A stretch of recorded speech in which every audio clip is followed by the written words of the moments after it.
Fala pessoal, tudo bem? Aqui é o Fernando Boalho, Dev Multitask. E você já ouviu falar da teoria do teste desabilitado?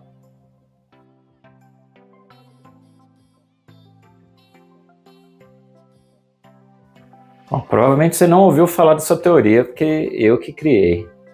Então, assim, qual que é a ideia? Estou falando dos testes, né? Esse teste unitário que você vai lá e desliga, e o que consequência pode ter isso aí no seu projeto, né?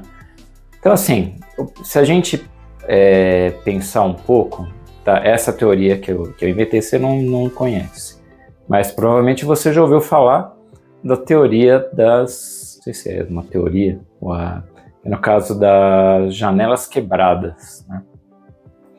Esse foi um experimento, né, que foi feito lá nos Estados Unidos, né? Ele tem várias... Foi feito de diferentes maneiras, né? Mas a ideia era, assim, eles estavam pesquisando, isso assim, é uma coisa antiga, tá? Começou nos anos 70, e depois eles foram tentando outras coisas para diminuir a criminalidade, o vandalismo, né? E dentre esses vários experimentos, uma das coisas que eles tentaram fazer foi de pegar um carro abandonado, né? Pegar um carro e deixar ele abandonado em bairros diferentes. Depois eles quebravam o vidro do carro e viu o que acontecia, né? Então, alguns experimentos assim. Mas, assim, o que, no geral, o pessoal chegou à conclusão, né, que, assim, que quando você... assim, e voltando lá para o caso da janela, né, assim, eles chegaram à seguinte conclusão, né, esse estudo. Tem várias coisas aí nos estudos, mas, assim, para resumir, se você tiver... Imagina, assim, uma casa abandonada, mas se ela tiver uma janela quebrada, então em pouco tempo todas as outras janelas vão... o pessoal vai quebrar as outras janelas, né? É questão de tempo, às vezes mais, às vezes menos, mas uma hora as janelas vão ser quebradas, né? E isso, assim, o que eles justificaram, que quando existe essa coisa de que está quebrado, assim, tem mais essa sensação de que ninguém se importa, né? Então, assim, se tiver uma janela quebrada a mais ou a menos, não vai fazer diferença, né?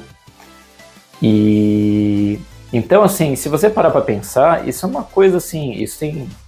existe estudo e tal, mas isso, se você pensar bem, isso vai muito do bom senso também, né? Eu lembro, por exemplo, que o meu pai, ele me falava que se eu tivesse um carro quebrado, né, se tivesse que levar na oficina, eu devia limpar o carro primeiro, deixar ele brilhando e entregar lá na oficina, né, para arrumar, né? Mas eu falava para ele, poxa, mas a oficina não é um lugar sujo pra caramba, não sei o que lá, eu vou ter que limpar o carro, deixar lá o pessoal arrumar e, os caras vão sujar, eu vou ter que lavar de novo.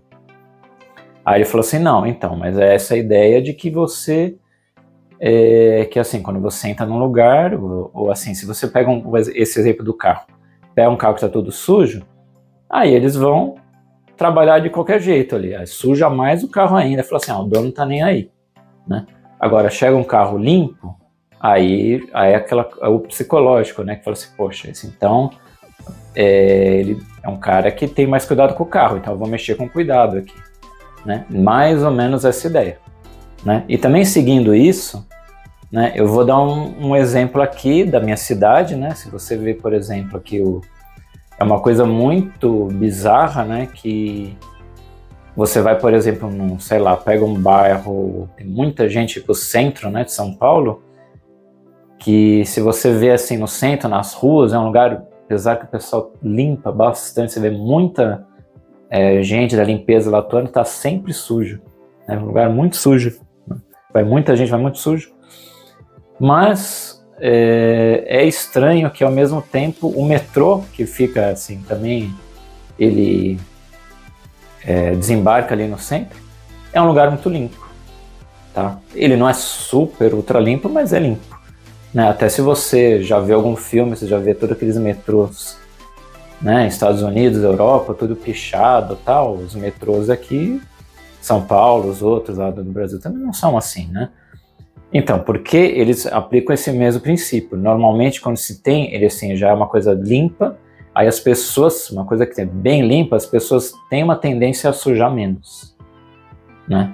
E essa que é a ideia, né? Então, para que eu enrolei e fazer toda essa enrolação? Então, eu acho que tudo isso se encaixa muito bem, né, quando você tem os famosos testes lá que estão lá desabilitados, né? Porque para mim, qual que é a minha teoria, né? Eu acho que assim é muito semelhante, né, que vai acontecer no caso da janela, né, a teoria da janela quebrada, né? Então, quando você tem lá um projeto com um monte de teste, né, que você vai lá e desliga, aí uma hora que vai acontecer, né? É o que você imagina mesmo, o pessoal vai, já começa a desligar tudo, né? Vem alguém, imagina assim, você tem um projeto e chegou alguém novo na sua equipe, aí ele entra ali, baixou lá o código-fonte e tal, compilou a sua aplicação, aí vou rodar os testes, olha ali, sei lá, 15 testes desabilitados, fala, nossa, cara. Aí chegou um bug lá para ele arrumar, ele vai lá, deu erro no teste, aí ele mete lá um arroba ali, disable e pronto, acabou, né? Se tem 15, quem que vai notar que de 15 foi para 16, né? Então é mais ou menos essa a ideia. Agora, se você vai para o outro lado, se você tem um projeto que não tem nenhum teste desligado, aí eu vou, opa, se eu começo estou fazendo aqui, e, né, imagina assim, a mesma situação, uma pessoa nova começa lá, baixou fonte e tal, começa a arrumar um bug, aí fala, opa, peraí, ixi, ó, agora quebrou esse teste aqui, não tem nenhum, o que eu faço? Aí eu tento arrumar, não consigo, aí vai pedir ajuda, né? Ele não vai desligar e segue o jogo, né? Então acho que isso aí tem um impacto mais positivo, né? Inclusive essa é uma discussão, né, assim, uma teoria, mas assim, isso também levanta uma discussão, né, que é assim, o que fazer, né, com esses testes, né? Então isso aí tem é um assunto bem polêmico, né? Então não existe um consenso, não existe uma resposta correta, né? Mas do que eu vejo, assim, na minha opinião, né, se você tem lá um teste lá que você desabilitou, eu sei que hoje o GUnit ele até tem, né, um campinho lá que você pode colocar uma descrição, né, talvez tentar explicar por que você desabilitou, né? Será que, sei lá, alguma validação, sei lá, que vai ser corrigida daqui a pouco, ou sei lá, e você fala, é só essa versão aqui que vai falhar esse teste, mas depois que na próxima sprint eu já arrumo e já volta a funcionar, será que é uma coisa assim? Ou será que a gente pode adotar um esquema que é assim, olha, a cada sprint, no meio da sprint você pode até ter um teste lá desabilitado, mas vai fechar uma release no final do sprint, aí não pode ter nenhum teste desligado. Pode ser também, né? Ou talvez, né, você tentar ir pelo caminho mais simples, né, se, sei lá, alguma coisa teve uma mudança muito grande ou mudou uma versão de biblioteca, tá, alguma coisa assim, que um teste lá simplesmente não funciona, né? Ou pior ainda, né, aquele teste assim que você roda ali local e aí vai lá no build lá remoto e lá que quebra. Caramba, né, o que eu faço?